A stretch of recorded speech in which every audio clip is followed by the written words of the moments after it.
Heroic poem বা heroic poetry basically heroic poetry ব্যাপারটাকে একটু বোঝানো যাবে। দেখো, হিরোইক পোয়েট্রি হলো একটা লম্বা চৌড়া কবিতা, যেটা সাবজেক্ট ম্যাটার সেটা খুবই সিরিয়াস, এটা ভাষা খুব উন্নত মানের, এবং এটা যে নায়কটা রয়েছে হিরোইক পোয়েট্রির, সে নায়কটাও বলতে গেলে একটা সুপার হিউম্যান ফিগার।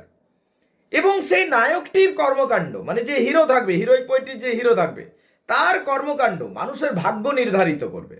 পুরো সিভিলাইজেশনটা, পুরো সমাজটা যেন তার উপর নির্ভরশীল হয়ে থাকবে। আমরা যখন তার রামায়ণ পড়ছি, রামের কর্মকাণ্ডে অনেক কিছু নির্ভর হয়ে আছে। আমরা যখন তার মহাভারত পড়ছি, সেখানে আমরা পঞ্চপাণ্ডবদের কর্মকাণ্ডে অনেক কিছু, পুরো সমাজটা নির্ভর করে আছে, এইটা জানতে পারছি। ঠিক এইরকমই একটা গুরুত্বপূর্ণ চরিত্র হতে হবে হিরোইক পোয়েট্রির হিরোকে। হিরোইক পোয়েট্রির মধ্যে অ্যাডভেঞ্চার থাকতে হবে, একটা বিপদপূর্ণ জার্নি থাকতে হবে। হিরোইক পোয়েট্রির মধ্যে আবার যে হিরো থাকবে, সে কোথাও না কোথাও গিয়ে প্রায়শ্চিত্ত করবে।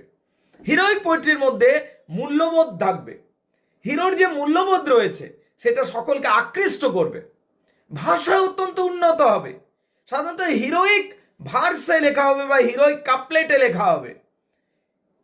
এই হিরোইক পোয়েট্রিগুলো এমন ধরনের কবিতা হয় যেখানে মিউজিক্যাল ইফেক্ট খুব সহজে দেওয়া যাবে, এবং সর্বোপরি এই হিরোইক পোয়েট্রিগুলো সুপারন্যাচারাল এন্টিটিকে বাধ্য করবে মানুষের ব্যাপারে ইন্টারফেয়ার করতে।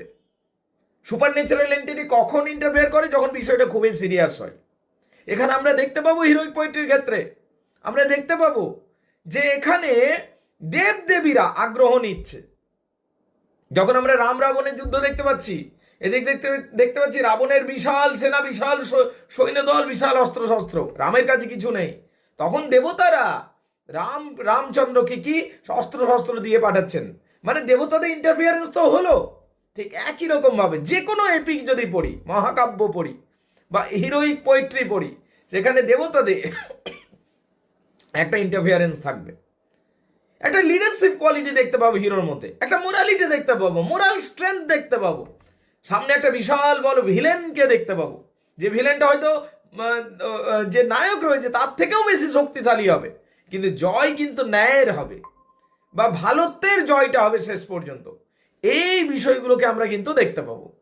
সর্বোপরি হিরোইক পোয়েট্রি যদি আমি উদাহরণে যাই, তাহলে ইলিয়াড এবং ওডিসি, দ্য ইলিয়াড দ্য ইডিসি, যেটা হোমারের লেখা, সেটা বিউল্ফকেও অনেক ক্ষেত্রে একটা গ্রেট হিরোইক পোয়েট্রি বলা যেতে পারে, যদিও সে নিয়ে তর্ক বিতর্ক রয়েছে।